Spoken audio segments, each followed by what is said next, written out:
Bueno, buenas tardes a todos, todas y todes. ¿Cómo les va? Bueno, bienvenidos a esta nueva función de la nave de los sueños en este ciclo de marzo y abril dedicado casi que a homenajear al cine, ¿no? Sí. a la imagen. Ahí va, me gusta un poco más. Sí. Diferentes abordajes a la imagen que tiene la producción artística.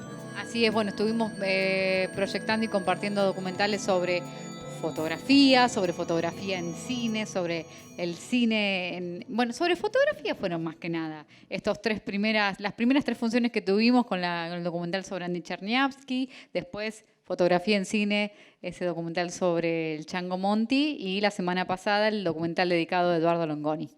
Sí, y va a haber también sobre distribución de cine la semana que viene. La semana que viene con Un hombre de cine de Hernán Cafet, ¿no? Muy, muy interesante para también conocer cómo ha sido la industria argentina en relación a la distribución de cine. Y también nos va a dar la posibilidad de hablar un poco de archivo y de dónde están esos registros, qué pasa con la Argentina, que siempre nos cuesta mucho encontrar nuestra propia historia cultural y artística, que también es uno de los motores para charlar un poco hoy. Exactamente, bueno, y además en relación con el documental de la semana que viene, también pensar, o sea, tanto en lo que es la historia y demás, digamos, pero bueno, la vigencia lamentable de esas problemáticas, si se quieren, ahora, ¿no? En la actualidad, digamos, la tecnología avanza y qué sé yo, pero bueno, la problemática de la distribución y la exhibición sigue estando. Siguen. Por eso también recién nos encontramos con una amiga, Daniela, aquí que está presente, y decíamos cómo pasa el tiempo y uno sigue haciendo aquello que siente que tiene que hacer. Porque la falta de pantallas es tan grande que nos obliga a todos los que estamos en la exhibición, sea alternativa o sea de la forma que sea, a seguir y a continuar, porque es muy necesario. Porque además el cine argentino tiene una producción muy vasta, muy grande, muy rica, y eso por ahí no va de la mano de la capacidad que tiene de exhibirse. Entonces mucha obra muy valiosa queda con poquita protección o con poca difusión o que se va descubriendo, como en el caso del cine documental, con el paso del tiempo. Sí, y más que capacidad, yo diría de las voluntades de determinadas cabezas, ¿no es cierto? Quienes podrían hacer que esas capacidades para exhibir cine existiesen. Bueno, es eso, me parece que más lo que falta. De voluntad, hablamos un poco de voluntad. Cuando está del otro lado, del lado de los que hacen cine, bueno, por supuesto, ahí vos decías, el que sigue haciendo, y sí, seguimos haciendo, nosotros seguimos haciendo el ciclo, los realizadores siguen haciendo sus películas, porque es eso lo que nos mueve, ¿no es cierto? O sea, no lo vamos a dejar de hacer.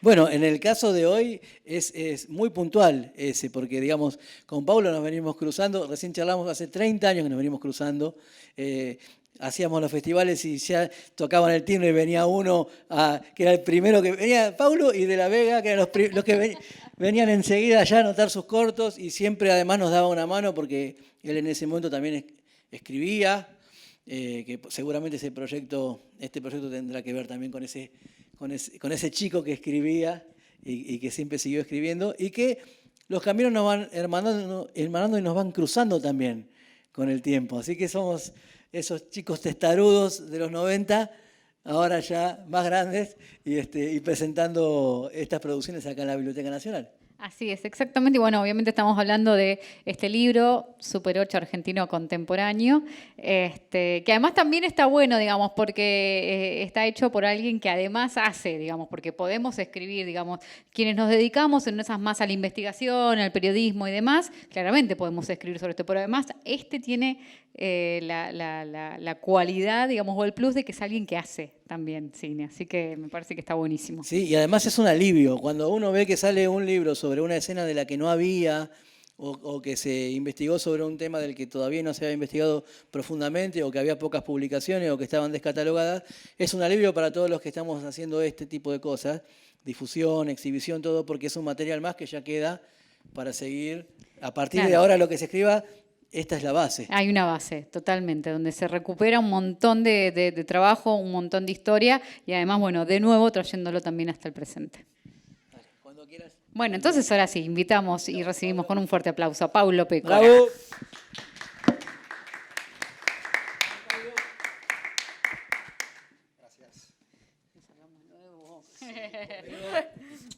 ¿Por qué no? Este queda para vos, ahí estamos. Bueno, primero y principal, gracias. Un poco también gracias por un poco todo esto que contaba Gaby de que sos alguien que ya casi que serías como una especie de navegante más, un miembro más de la nave por todas las cosas que compartimos, ¿no? Bueno, muchas gracias. Es un honor en todo caso. La verdad que yo admiro mucho el trabajo que hacen ustedes desde siempre, desde aquellas etapas primigenias en Moreno, ¿no? En aquel espacio en la calle Moreno. Exactamente. Pero, che, eso no se tiene. Bueno, nos divertíamos y al mismo tiempo hacíamos cine y ustedes hacían una tarea que siguen haciendo, que es difundir un poco y promover el cine argentino, y eso es muy importante y supongo que yo y muchos otros y otras cineastas se lo deben estar agradeciendo también. Yo, hablando de agradecimientos, quería agradecer primero la presencia de todos ustedes acá, muchas gracias por estar. Y nada, esto es como una cortesía, pero es burocrático, pero me parece importante agradecer muy especialmente a Manuel Antín, el director o el rector de la Universidad del Cine, que es, junto a Luis Facelli, el director de la biblioteca de la Universidad del Cine, los que hicieron posible que este libro existiera, así que mi agradecimiento es eterno con ellos. También quería agradecer a todos y todas las realizadoras que participaron del libro, no solamente con sus reflexiones, sus pensamientos, en una serie de entrevistas que tuve la suerte de realizar, sino también aportando sus experiencias, aportando sus películas, en el caso de algunas películas que no había visto, aportando materiales gráficos, o sea, nada, sin la ayuda de ellos y la participación de ellas no hubiese sido posible esto. Y también quería agradecer especialmente a 3 realizadores que me ayudaron en el proceso del comienzo y el desarrollo del libro, que fueron Marto Álvarez, que me ayudó bastante a pensar un diseño que después no pudo ser, pero fue como un acompañamiento importante en el comienzo del libro. A Claudio Caldini, que me ayudó mucho leyendo el libro, dándome opiniones, corrigiéndome y contactándome con otros realizadores que yo no conocía. Y a Mario Piazza, que tuvo la gentileza de leer todo el libro por completo y hacer una especie de primera edición, en la cual me sirvió mucho, porque uno escribe y después tiene tan cerca lo que escribe que no ve nada o no se da cuenta de los errores que puede llegar a estar cometiendo, y Mario fue muy importante para corregir el libro, sobre todo en cuestiones de palabras, ortografía y un montón de cuestiones narrativas o textuales, que me ayudó mucho también. Así que nada, bueno, eso era lo que quería decir. Contanos un poco cómo fue, calculo, yo me animo ya a adjetivarla de titánica, la tarea de investigar y de pensar en este libro. No sé si titánica, pero sí llevó mucho tiempo, fueron 5 años de investigación. Investigación que primero fue una intención. Este libro nació de un texto muy breve que me pidió Ernesto Vaca que escribiera para una proyección de una película de él que se llama Música para astronautas, una película en Super 8 que él proyectaba con música en vivo en el Arte Cinema de Constitución, una noche, me acuerdo, de invierno. Y me pidió un breve texto para el folletito de promoción. Y a partir de ese texto empecé a pensar en la posibilidad de hacer un cuadernillo donde poder ampliar ese texto y complementarlo con algunas entrevistas, porque a mí lo que me interesaba saber, y es el caso de estas entrevistas, es básicamente por qué estas cineastas y estos cineastas, que no necesariamente son todos cineastas en realidad, muchas y muchos de ellos son o artistas plásticos, o fotógrafos, o actores, actrices, diseñadores, gente que viene de otros poetas, gente que aparece en el mundo del Super 8 desde otras disciplinas y adoptaron el Super 8, como podrían haber adoptado el VHS o el digital, pero en este caso fue el formato que eligieron para expresarse a través del cine. Expresar sus inquietudes artísticas a través del cine, y eligieron el formato del Super 8.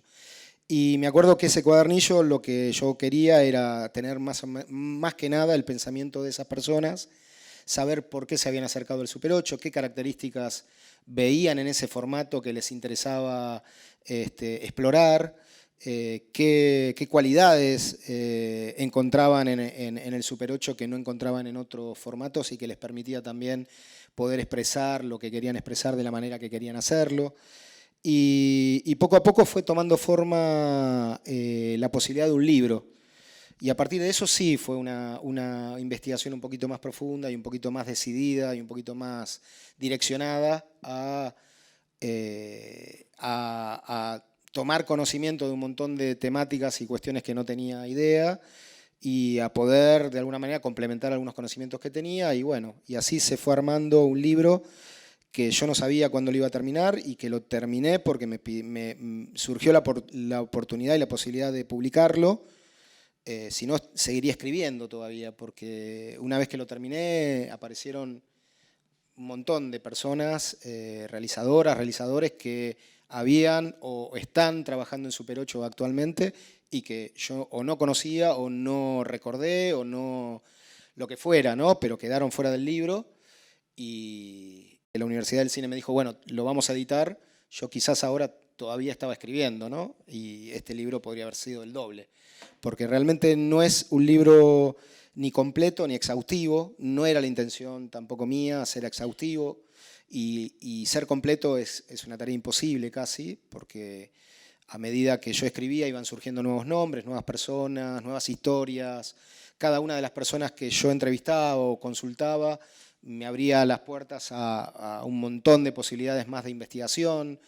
Es infinito, ¿no? O sea, muchas personas filmaron en Super 8, muchas personas exploraron el cine experimental a través del Super 8 y muchas otras simplemente filmaron documentales o filmaron ficciones o simplemente utilizaron el Super 8 para incluirlo como un recurso estético, para incluirlo en alguna película de ficción hecha en video también o en publicidades. O sea, es un formato que se usó mucho y se sigue usando todavía, a pesar de, lamentablemente, su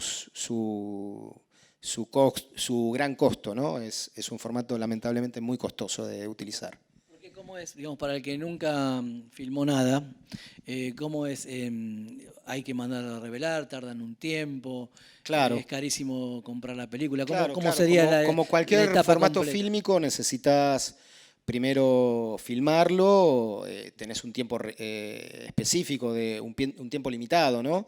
La película no es infinita, no es como el video que vos podés seguir grabando y viendo lo que estás grabando a medida que lo vas grabando. Acá hay una especie de incertidumbre permanente en lo que estás haciendo, porque además de no saber si estás exponiendo bien, si estás utilizando bien los mecanismos de la cámara, si la cámara está funcionando correctamente y de repente no se traba o cualquier inconveniente que pueda llegar a tener.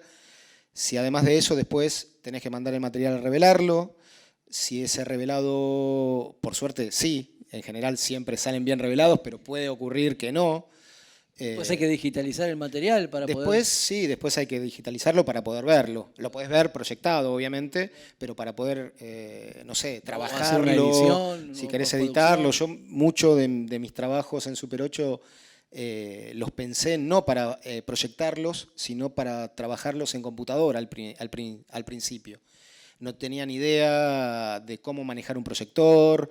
Eso fue algo que fui aprendiendo con el tiempo, sobre la marcha, con el contacto justamente de muchas de las personas que están entrevistadas y están incluidas en este libro, que fue un proceso de aprendizaje muy, muy lindo, ¿no? O sea, poder compartir conocimientos, equipos, proyecciones, experiencias con esas personas.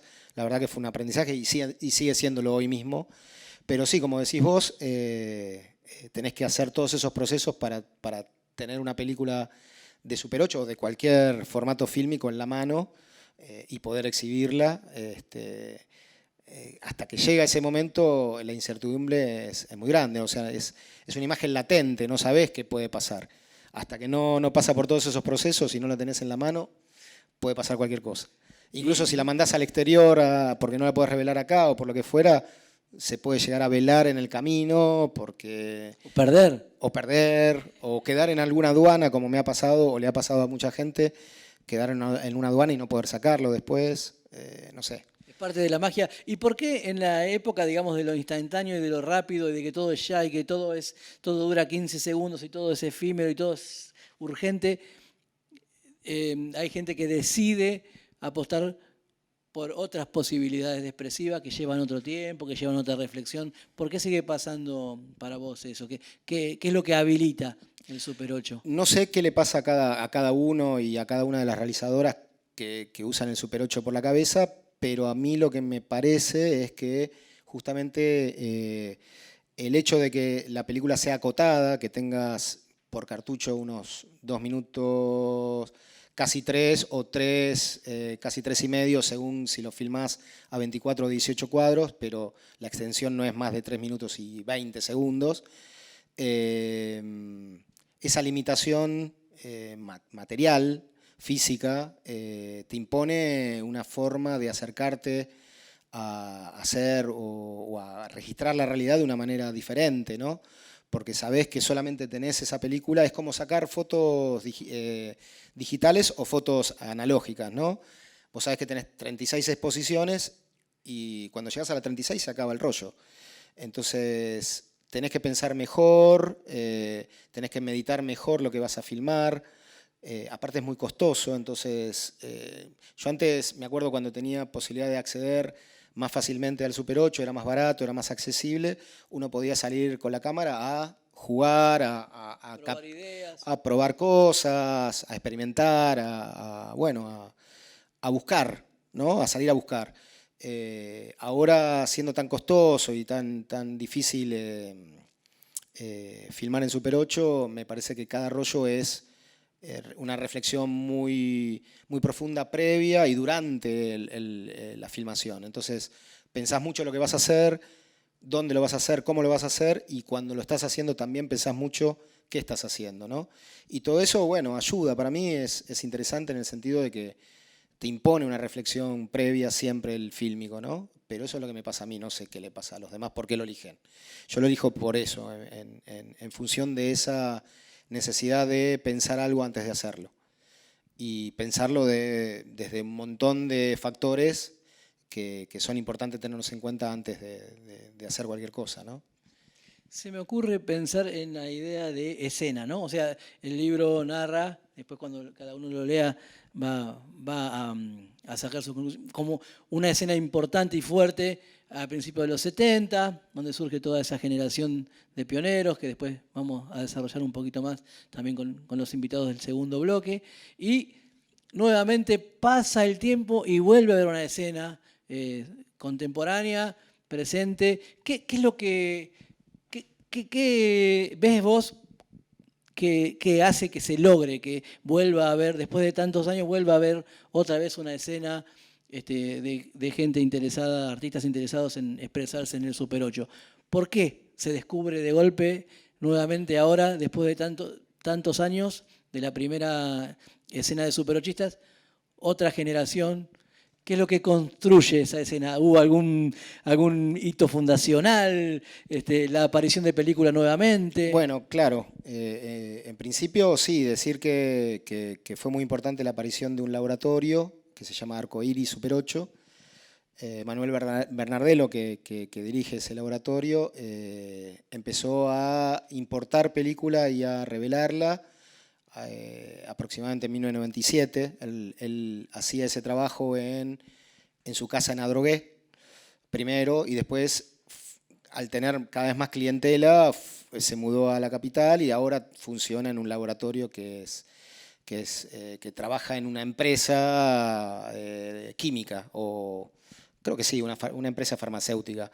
Pero bueno, más allá de eso, digo, ese fue un hito fundamental para que las personas que ya filmaban en Super 8 pudieran volver a acceder al Super 8, porque entre principios de los 80 y 1997 aproximadamente era muy dificultoso filmar, era muy costoso. El Super 8 había sido reemplazado de alguna manera por la facilidad de grabar en VHS. las familias, el formato Super 8 fue, esto no lo dijimos, pero fue originalmente pensado como un formato familiar, como un formato para que cualquier persona sin conocimientos previos, sin necesidad de tener ni conocimientos fotográficos ni cinematográficos, pudiera acceder a una cámara, pudiera cargar su cartucho sin ninguna complejidad y pudiera disparar una cámara que podía tener la función de un fotómetro automático.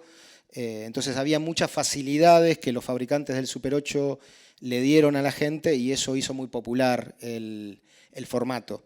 Eso fue a partir de la creación hasta 1980, 80 y pico.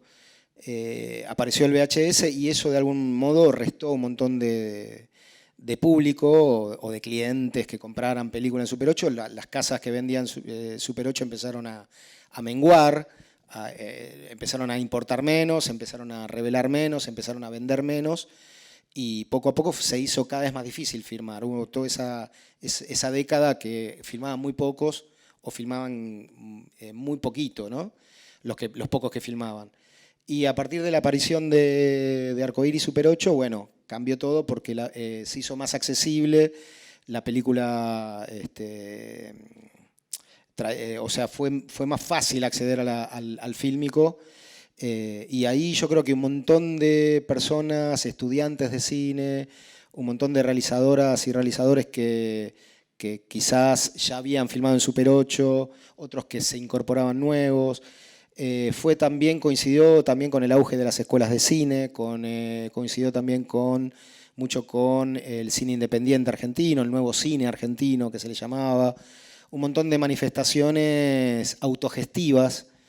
Un montón de gente que empezó a filmar con sus propios medios, que no necesitaban esperar a filmar ni de productores, ni del favor de productores o productoras, ni nada por el estilo, sino que empezaron a hacer sus películas con lo que tenían a mano, y el Super 8 era un formato muy posible y muy accesible, ¿no? A partir de eso yo creo que empezó a surgir una escena que estaba bastante nucleada en el cine experimental. O sea, la nueva escena del cine Super 8 me parece que está más nucleada en lo que es el cine experimental que en otra cosa, aunque obviamente se siguen filmando todo tipo de películas en Super 8, pero creo que ese fue el surgimiento de una, si se puede decir, una escena nueva, que yo creo que fue una escena muy, no sé si sigue existiendo ahora, tal cual como yo la conocí, pero obviamente hay nuevos realizadores y realizadoras que están filmando y están haciendo muchas películas. Yo no los conozco a todos ni a todas, pero la escena que yo conocí, la escena de la que fui parte o la que me siento parte, creo que fue una escena muy, muy de afinidades, de solidaridad, ¿no? de mucho intercambio, mucha camaradería, por decirlo de algún modo, donde, bueno, si vos no tenías un equipo, te lo prestaba a un amigo o se lo prestabas vos. Había intercambio de conocimientos, gente que colaboraba con vos en hacer las películas o te enseñaba a hacer alguna cuestión que vos no sabías hacer. Mucha gente que empezó también, no solamente la aparición del laboratorio, sino mucha gente que empezó a hacer sus propios máquinas de transfer a video. Eso ayudó mucho también a mucha gente que quería terminar sus películas en video, que estas personas en sus propias casas, haciéndolos ellos mismos, con sus propios proyectores armaron y sus propias cámaras de video, armaron máquinas de transfer, caseras, artesanales. Eso también ayudó mucho, ¿no? Y así se fue armando una escena, creo, por esas razones. Y sobre todo por un contagio generalizado que se manifestaba mucho en proyecciones, en festivales, en charlas, en encuentros formales, encuentros informales. Y de todo eso habla un poco el libro, ¿no? De todas esas circunstancias. Sí, esas circunstancias.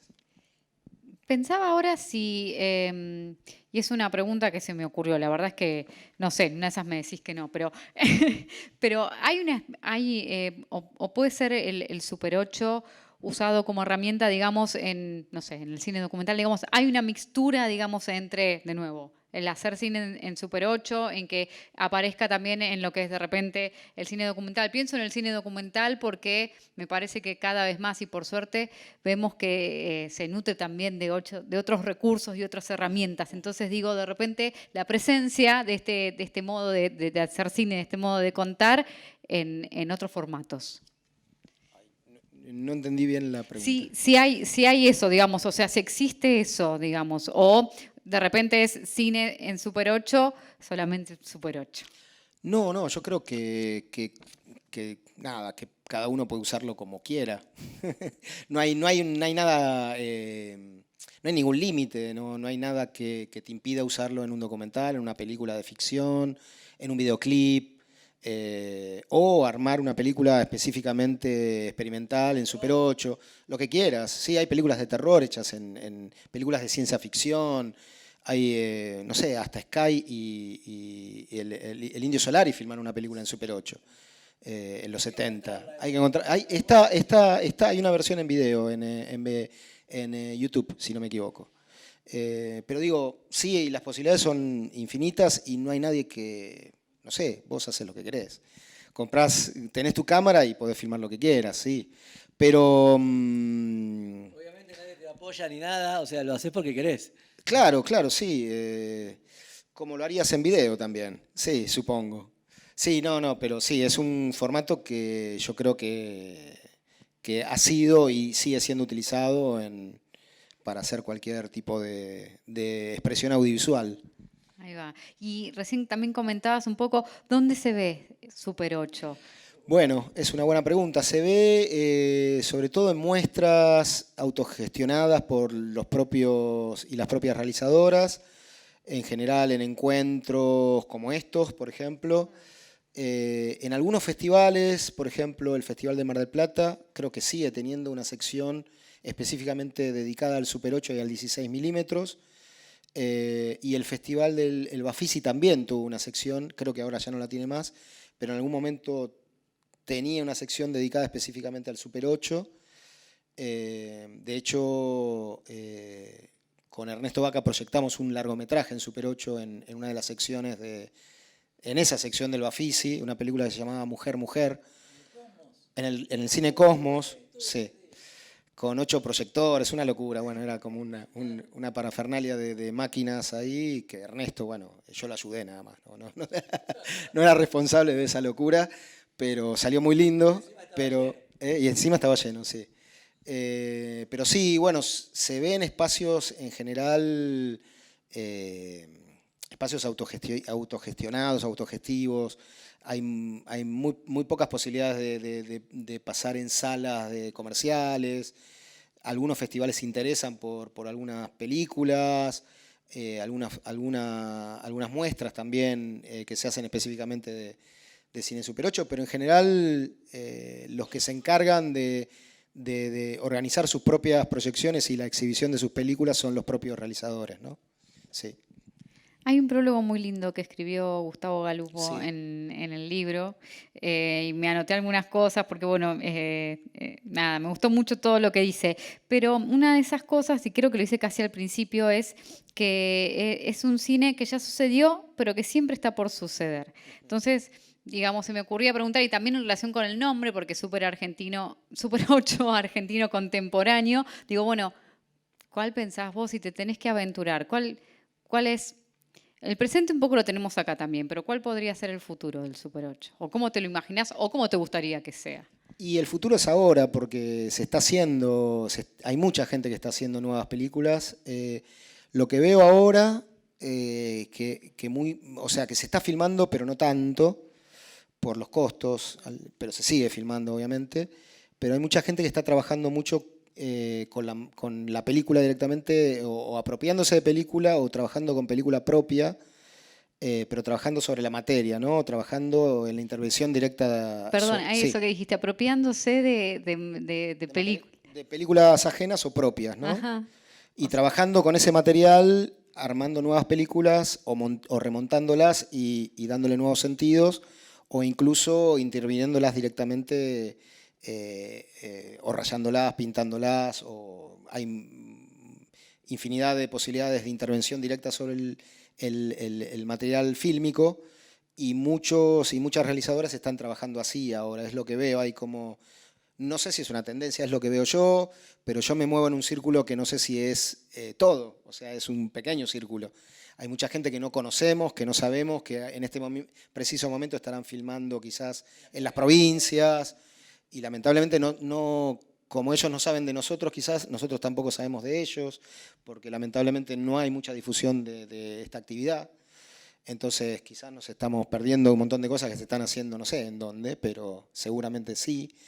Y yo lo que veo que se está haciendo acá en la ciudad de Buenos Aires, la provincia de Buenos Aires, es básicamente eso. Se filma, pero veo como que hay más preponderancia a intervenir la película directamente, porque eso no tiene costo. O sea, vos tenés el material tuyo, que eran descartes, por ejemplo, o películas que nunca supiste para qué las filmaste y ahora recobran un sentido viéndolas en retrospectiva, o películas ajenas que también las podés utilizar para hacer este tipo de experiencias, ¿no? Hay mucha gente que se dedica a investigar específicamente las posibilidades de la intervención directa sobre el fílmico, ¿no? Hay gente que trabaja con ácidos, hay gente que trabaja con marcadores, hay gente que trabaja rayando, hay gente que quema la película, no sé, es infinito, ¿no? Me parece que va por ahí en tanto y en cuanto los costos son muy altos, ¿no? Claro. Lo permitan. Bien, a mí me gustaría preguntarte qué hallazgos o qué cosas encontraste en la investigación que no conocías para nada y te sorprendieron. Este artista no lo conocía para nada, mirá toda la producción que tiene, pudiste llegar a cosas raras, hay muchas cosas perdidas a las que ni siquiera pudiste llegar. ¿Cómo fue todo eso? Gente que te sorprendió, y decís, mirá esto, toda la producción que tenía, ¿qué pasó durante esa investigación? Bueno, conocí un montón, sí, no tengo ahora una rareza como para contar. Sí, bueno, por ejemplo, la película esta de Sky y de El Indio Solari, por ejemplo, me resultó muy curioso y parece que era una película muy, muy interesante. Yo lo poquito que vi me gustó mucho, pero no la vi completa. Y después te puedo decir, no sé, se me van los nombres, ¿viste? Son muchos nombres. No, me resultó, la verdad que todos en su justa medida me resultaron interesantes. Pablo César, por ejemplo, a Pablo César lo conocemos por su producción en 35 milímetros, sus largometrajes y demás, y él filmó mucho en Super 8 también, tenía muchas películas en Super 8. Y su hermano también, e incluso él fue, si no me equivoco, parte de la comisión directiva de UNCIPAR durante muchos años.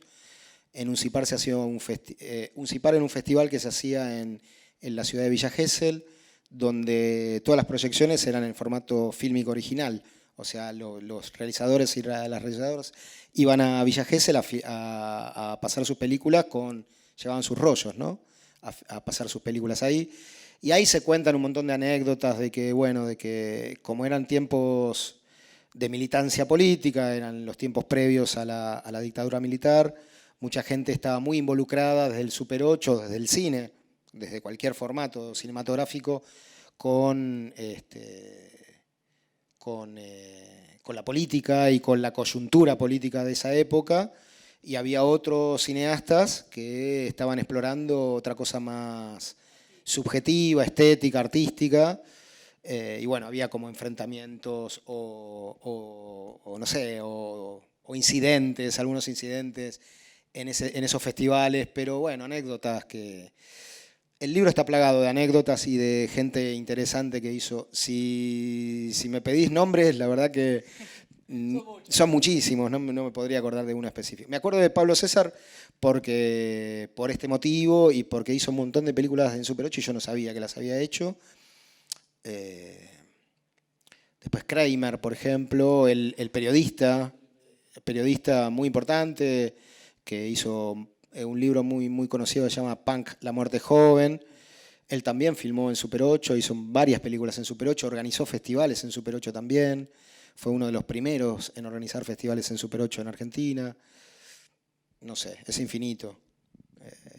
si me pongo podría tardar acá y aburrir a todo el mundo, entre me acuerdo. Prefiero no aburrirlos. Y en relación con lo que contabas al principio, que tuviste que decir, bueno, este va a ser el libro porque hay que editarlo, digamos, pero ¿te quedó material o te quedaron ganas de decir, bueno, va a venir una parte 2? Bueno, no fue mi decisión, sino fue de alguna manera la oportunidad de poder editarlo, lo que me dio un final, ¿no?, a la investigación. Y sí, como dice Galupo bien en el prólogo, esto no deja de ser un prólogo. O sea, Galupo lo que dice, y me parece con mucha certeza, me parece que es la esencia del libro, y la captó en su prólogo. Él dice que su prólogo es el prólogo de un prólogo, que es esto. Y bueno, y un poco la expectativa que yo tengo con este libro es que sirva a quien quiera que le sirva, ojalá, para seguir investigando o para que sea el puntapié inicial de otras investigaciones, ¿no? Porque como les decía antes, no es ni completo ni exhaustivo. Entonces quedó muchísima gente afuera, un montón de películas, realizadores, eventos, nada. Es una historia que es lo más completa que yo pude reconstruirla, pero que quedó muy, o sea, hay mucho material por seguir investigando y por seguir escribiendo. Apenas terminé de escribirlo y apenas yo comentaba en una mesa que, bueno, acabo de terminar el libro, me lo van a editar, pero ¿cómo? Ya yo conozco a tal persona y conozco a tal otra, y gente que me escribía, que yo también filmé en Super 8, y bueno, a toda esa gente, ojalá, si hubiese la oportunidad de hacer una reedición, obviamente me gustaría completarla, que no va a estar completa nunca, pero me gustaría por lo menos agregar muchas más cosas y corregirlo, porque ahí obviamente tiene errores también. Y bueno, nada, sí, es un prólogo. Ahí va. Bueno, eso, contanos un poco. Bueno, ¿Qué es lo que entre vamos a ver? los agradecimientos también, obviamente quería agradecer muy especialmente a dos personas que están presentes hoy en la sala, a Daniela Mutis y a Tommy Rauten, que bueno, ellos dirigen la Filmoteca Narcisa Hirsch y nos prestaron, nos cedieron, nos comparten esta noche con nosotros 4 películas de Narcisa Hirsch. Narcisa Hirsch, artista multifacética, poeta, escritora, bueno, y cineasta también, con una obra muy amplia de películas, no solamente en Super 8, sino también en 16 milímetros y también en video, que bueno, hoy vamos a ver 4 de sus películas. No todas están filmadas en Super 8, pero la mayoría de ellas sí. Y bueno, nada. Yo quería, de alguna manera, cada una de las presentaciones que tuvo el libro, porque ya fueron varias, por suerte, en el Festival de Mar del Plata, en la Universidad del Cine, en un festival ahora en Florianópolis que se llama Inflamabel. Y bueno, y en todas las oportunidades que tenga, me gusta siempre acompañarla con proyecciones. En este caso quería que fuese la obra de Narcisa Hirsch, porque bueno, por la importancia que tiene su obra, por la importancia que tiene ella como artista, y porque también me interesaba que bueno, la oportunidad que teníamos de tener este material gracias a la Filmoteca Narcisa Hirsch, y también compartir con el público, después cuando podamos conversar con Daniela y con Tomás, compartir un poco la actividad importante que están haciendo ahora, ¿no? Perdón, y también va a estar, está presente también Lucía Ciruelos, que ella se está encargando también de la restauración de los films de Narcisa Hirsch. Buenísimo. Bueno, entonces, si les parece, ahora vamos a ver 2 de los trabajos, Sí. después charlamos con la gente de la Filmoteca y después seguimos con el resto. Perfecto, ¿Sí? muchas gracias. Gracias. Bueno, chicos, bienvenidos. A ver, empecemos. Yo les comentaba al principio cuando nos vimos que, le comentaba a Paulo que sigo en las redes a la Filmoteca de Narcisa, pero que no conocía sobre todo lo que están haciendo. En un momento pensé que era un perfil de redes nada más, para rescatar, un poco la obra, pero bueno, qué bueno que efectivamente se concrete, así que cuéntenos un poco cómo. Y hace más o menos un año, ¿no?, ya que empezamos con el traslado de la obra de Narcisa de la casa a un espacio que se dio para que podamos poner ahí toda su obra. Y con Tomás estamos trabajando para que todas las películas que son en fílmico sean digitalizadas, así la gente puede verlas, porque es muy difícil, los materiales ya son muy viejitos, va a hablar de eso Lu, que es la experta, pero bueno, es un trabajo muy arduo, todas las películas y todo el material hay que clasificarlo, revisarlo. También Tomás acaba de llegar de Estados Unidos, hizo toda la digitalización casi de la totalidad de las obras. Y bueno, eso nos da la posibilidad de mostrarlas.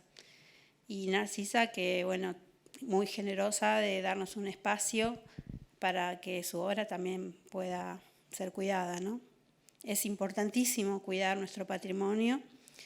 Hay pocos lugares donde nosotros podíamos acceder para guardarlos, pero ninguno nos convencía. Con Narcisa hicimos un recorrido por casi todos los espacios, museos, todos los que... Pero bueno, es una obra muy delicada y temíamos que quedase oculta en un cajón. Todavía no tenemos la Filmoteca Nacional, que eso es lo que sería ideal. Entonces hicimos todo un acondicionamiento en un pequeño espacio, en un departamento. Y bueno, a partir de ahí es un trabajo que recién empieza y estamos muy felices de hacerlo. Te paso con Tomás, así, ¿no? Sí, me animo a preguntar, no sé si tienen el número o aunque sea una idea, pero ¿de cuántas películas estamos hablando? Aproximadamente, aunque sea. Las películas que están en catálogo, que son consideradas películas por Narcisa, hay más o menos unas 40 películas. Ajá. Unas 40 películas entre 16, Super 8 y video. Y eso es todo cosas que tenía ella, digamos, ¿no? O sea, ahora era el único lugar donde estaban. Pero al hacer este proceso fuimos descubriendo cosas que no eran mostradas como películas, que ella no consideraba películas. Ella le llama diarios, pero para nosotros son súper películas. Sí, sí, sí. Yo creo que eso es lo interesante, es como seguir descubriéndola. Por otro lado, mientras miraba la película, me acordaba con ella editando y siempre es como la importancia que tienen sus materiales originales, porque con esas películas hemos hecho casi toda su filmografía. O sea, ella filmó entre los 60 y los 70 la mayor parte de su obra. Y después con eso se hizo el resto. Se adaptó mucho a la tecnología digital y su creación no tiene fin. Todavía está terminando una película. Es incansable, o sea. Es incansable. Qué bueno. Sí. Qué bueno. Bueno, sí, Tomás, no sé si nos querés contar también un poco cómo trabajan, digamos, qué significó también encarar este desafío, si se quiere. Bueno, fue creciendo en realidad, porque la idea de qué hacer con el acervo fílmico, con su obra, y además Narcisa a lo largo de los 70 y 80 fue comprando películas de otros. Entonces, además de su obra, tiene una muy pequeña colección de películas de otras personas. Entonces, fue un pensamiento, una discusión que estuvo en el aire durante, no sé, 10 años más o menos, con lo cual ahora, de alguna manera, nosotros tenemos el control, por decirlo así, de lo que sucede con esa obra, pero también el cuidado, ¿no? La responsabilidad de preservar eso y hacerlo un poco más público. Pero lo que está sucediendo, como dijo Daniela, es que Narcisa tenía una serie de películas que ella consideraba las importantes, pero es un poco como, no sé, es un poco como los escritores que tienen su manuscrito en el cajón y después viene un amigo y dice, pero eso lo tenés que publicar. Y dice, no, pero eso no es nada, eso no sirve para nada. Así dice Narcisa, eso no sirve para nada. Y de repente eso se publica y hay una reacción increíble del público, ¿no? Porque bueno, ahora estamos descubriendo un montón de cosas que no estaban disponibles, que pensábamos que eran, digamos, hay una serie de cinecartas, por ejemplo, ¿no? Que pensábamos que eran una cosa muy personal, que son muy personales, pero tiene una potencia y una calidad de realización que llega a un público mucho más general, ¿no? Y bueno, esto está sucediendo con varias de sus películas, con lo cual el número de películas todavía no sabemos. Hay un montón de estas obras que estamos digitalizando ahora que no estaban en la filmografía original. Claro. Además de cada película hay variables. Por ejemplo, le cambia la banda sonora y ya es otra película. Claro. Y en el último año, tanto Tomás como yo estuvimos proyectando las películas en Super 8 con Narcisa, porque también aparecen muchas personas que desconocíamos y fuimos como anotando o que nos contara la historia de esas películas, ¿no? Y eso fue muy, muy bueno. Para mí fue como, no sé, creo que fue un acto poético estar ahí con ella y verlas con la autora y ella misma, verlas de vuelta, ¿no? Porque había películas que decían, no, esa no es mía, esa debe ser de otro, no, esa no es mía. Y después te va contando la historia y aparecen otros temas, ¿no? Pensaba también en la vigencia de la obra de Narcisa, digamos, porque yo me acuerdo que creo que cuando estrenamos tu peli, digamos, cuando la pudimos ver, y después también que veíamos en esos años, estoy hablando de esas de hace 5 años atrás, más o menos, un poquito 2014, más. Un poquito 2014, más, casi sí, 10. bastante. Casi 10. Pero digamos, ahí nos encontrábamos de nuevo con la obra de Narcisa, digamos, y yo enseguida cuando las veía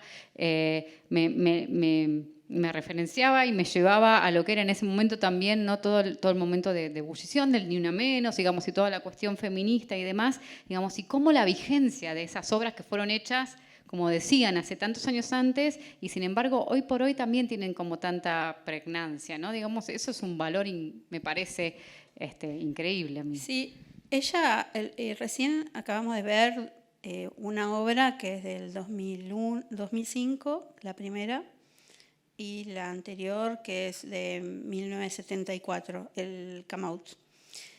Y después ella hizo mucha obra muy sensible y filmó los cuerpos, la feminidad, los espacios de vínculos, con una poética increíble. O sea, fue saliendo de lo estructural, de este estadio, de un plano secuencia, a trabajar con muchas tomas y multicapas. Y todo eso en referencia también a todo lo que ella ama, que es la filosofía. También es amante de la filosofía y está muy implícita en su obra. Y también al texto. Y el texto, como vos decís, muy Simone de Beauvoir en algunos momentos. La verdad que hizo unas obras que están muy relacionadas al género y recién ahora como que se pueden percibir, ¿no? Que no se habían visto tanto desde ese punto de vista.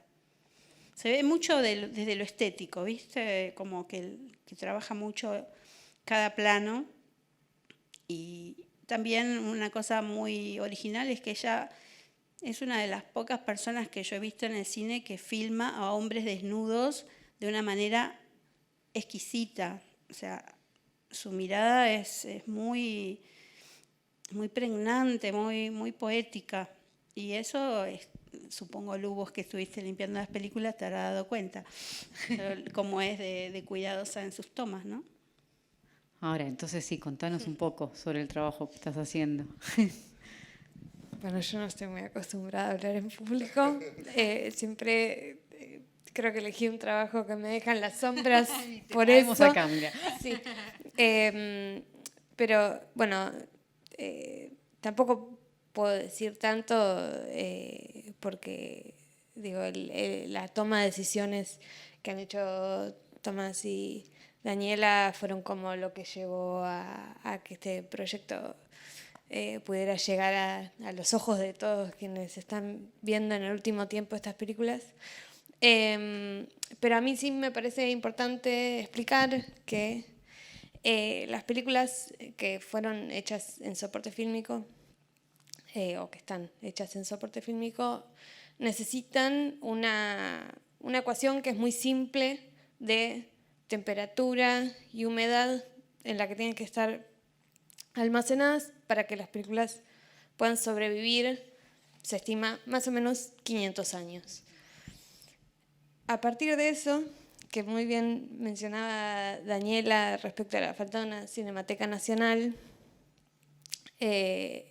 todo este proyecto, el proyecto de la Filmoteca, es realmente muy importante porque tiene en cuenta que las películas de Narcisa, que por más que están, digamos, al margen de lo que es la cinematografía nacional o de la historia de nuestro cine, digo que intencionadamente se encuentran en el margen, darles este espacio y este tipo de cuidado, al igual que lo podría tener cualquier otra película que a cualquiera se le puede ocurrir de la historia de nuestro cine, es darle una entidad, una importancia que se merece, y el trabajo que se hace atrás de un archivo de video digital que todos podemos ver acá y que le damos play tan fácil y que lo podemos tener al alcance todo el tiempo. Bueno, el trabajo que viene atrás de eso es muy, muy, muy grande, muy arduo, de mucho tiempo, mucha dedicación, mucha investigación también, porque poder decidir qué es lo que se digitaliza implica tomar decisiones a medida que se investiga y que se sabe, bueno, cuál es, por ejemplo, la película que Narcisa consideraba como importante o como oficial. Limpiar las películas también lleva su tiempo y es un trabajo muy específico y muy delicado porque además la gran mayoría de las películas de Narcisa son copias únicas que fueron filmadas en Super 8, muchas en materiales reversibles, que significa materiales que una vez que se filman y se revelan son directamente el positivo que uno ve proyectado. Y eso implica que no haya ninguna otra fuente de la que sacar esas imágenes. Entonces, hay que cuidarlo como oro, digamos. claro, exacto. Eso hace que el trabajo que hay que hacer sobre esas películas para restaurarlas, para pasarlas por un escáner, que es lo que finalmente hace que nosotros podamos ver en un archivo digital hoy estas películas, bueno, ese trabajo necesita estrictamente un trato muy, muy delicado, y eso es a lo que yo me dedico. Y a ver, y bueno, y ahora un poco más con qué te encontraste en esto de ver y todo ese material o lo que estuviste viendo. Bueno, yo la filmografía de Narcisa es algo que a mí me ha formado como cinéfila y no podría decir realizadora, aunque yo también filmo en Super 8, todo relacionado también a lo que decía Pablo antes. Y yo ya conocía lo que era toda su filmografía oficial y lo que mencionaban los chicos antes de bueno, toda esta serie de películas que Narcisa no considera o no consideraba como importantes o parte de su filmografía oficial fue como el descubrimiento más sorpresivo o incluso querido de alguna manera, porque era ver unas imágenes que de pronto resultaban tan íntimas y tener el privilegio de ser la persona que las está tocando y las está viendo por primera vez, era en un principio, después ya me acostumbré, pero en un principio era me sobrepasaba. Y hay algo muy, muy emocionante, que es que incluso las imágenes en no movimiento tienen eso, una poesía y un color que es realmente llamativo, que hay algo en la forma y como en ese devenir de imágenes que se extiende a lo largo de la longitud de la película, que ella ha logrado construir, que es realmente sorprendente. Y entonces hace que sus películas sean bellísimas, incluso a la hora de verlas con un material no proyectado. Claro, ¿no? claro. Bueno, y un poco cuál es la idea también con la Filmoteca, además de la preservación. Yo me imagino, y además con todo esto que están contando, a mí me dan ganas de ir ya a ver, de ir y de poder ver ese material. Entonces, ¿cuál es un poco la idea, además de preservar, ¿no es cierto?, todo ese material? Bueno, obviamente es un proyecto en construcción todavía y a medida que vamos avanzando, las ideas también se van modificando, porque bueno, originalmente iba a ser un espacio, o había una idea de que además de preservar las películas de Narcisa, sea un espacio como más comunitario para dar talleres y no sé, proyecciones, etcétera. Bueno, esa idea, el espacio es muy chiquitito y no da para hacer talleres, digamos, por ejemplo, los que mencionaba Paulo, de pintar película, porque, bueno, es demasiado chico y no da, y cosas muy frágiles, y qué sé yo. Así que a medida que vamos avanzando, la idea y la estructura de la Filmoteca también va como un niño que va creciendo, ¿no? Digamos, se va identificando consigo mismo y ahora se está perfilando más en un lugar de investigación y de reuniones por ahí eventualmente con cineastas que puedan proyectar algo en ese lugar, pero más un lugar de investigación para docentes, investigadores, curadores, etcétera, que puedan ir a verlo e investigar. Pero además, me quedé con algo que quería decir, no tiene nada que ver con tu pregunta, pero lo quería decir, que tiene que ver con esta cualidad artesanal que habla Paulo, de la complejidad de hoy en día de trabajar con el Super 8, porque bueno, Arcoiris lo importa y eventualmente lo revela, pero para la restauración hay un montón de materiales que no se consiguen, por ejemplo, la cinta para empalmar los materiales, el líder que hace falta para poner adelante y atrás de las películas, y el pegamento para pegarlas, las bandas de sonoras, bueno, un montón de cosas que hay que comprar en Estados Unidos, llamar por teléfono a una cueva que está no sé dónde,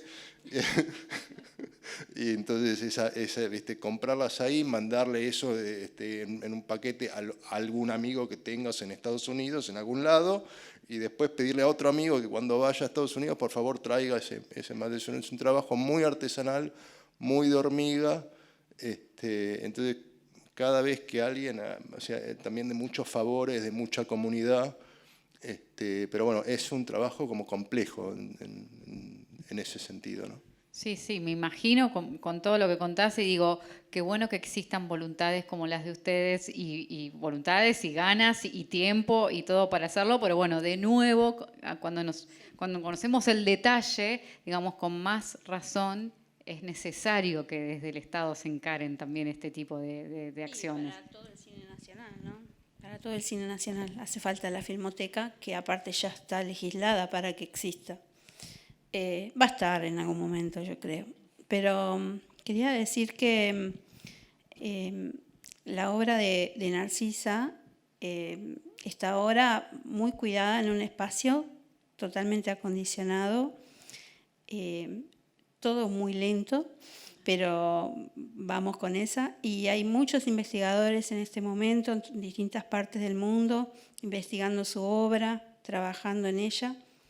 Y voy a pasar un chivo porque en julio se va a hacer una retrospectiva de su obra en el CCK.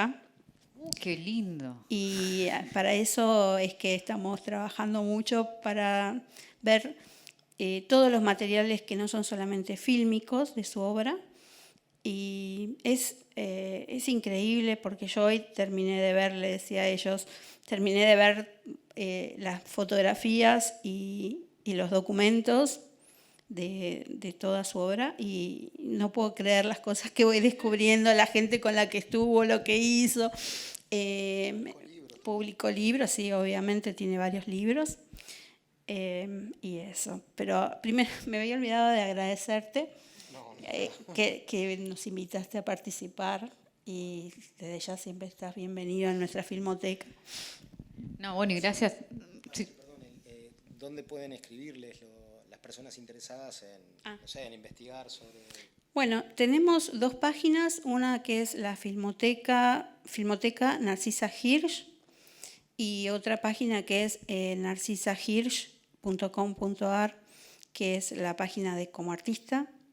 Ahí se van a ver hay algunas películas que están libres y está también la filmografía y después y fotografías. Pero también nos pueden escribir a narcisahirsch@gmail.com. Filmoteca narcisahirsch@gmail.com. Ahí está, y estamos atentos entonces a julio. Mitad de julio. Mitad de julio, Sí. Bueno, a ver si nos podemos encontrar con todo eso. Cosas que trajo él, las joyas que trajo hoy, por ejemplo, que no las vi todavía. Fresquito, primicia. Paulo, yo no sé si yo agarré el micrófono y no te dejé estuvo perfecto. preguntar ni yo no decir. tenía nada que... Estaba perfecto. Quizás alguien del público, pero no sé si... Eso, si quiere alguien del público preguntar algo. Si no, vamos a ver los otros dos cortos que nos quedan, que bueno, por eso también por los chicos que los cedieron gentilmente. Ahí está, ya se me trabucó todo. Bueno, y de nuevo, gracias, Paulo, obviamente. El libro, ¿lo vas a estar vendiendo acá a la salida ahora? No. Y si no... y si no... Te buscan, te buscan. No me escriben, estoy en Instagram como Papécora, y si no, sí. Por Instagram, por ejemplo, me pueden encontrar fácilmente. Perfecto. Y sí, ahora vamos a estar afuera para aquellos y aquellas que les interese. Buenísimo. Bueno, muchas gracias. Muchas gracias. A todos. ¿Sí? Y bueno, vamos a ver entonces los otros dos cortos de Narcisa. No se los pierdan, obviamente, disfrútenlos. Y el martes que viene nos encontramos a las 18 para compartir con ustedes Un Hombre de Cine. Muchas gracias.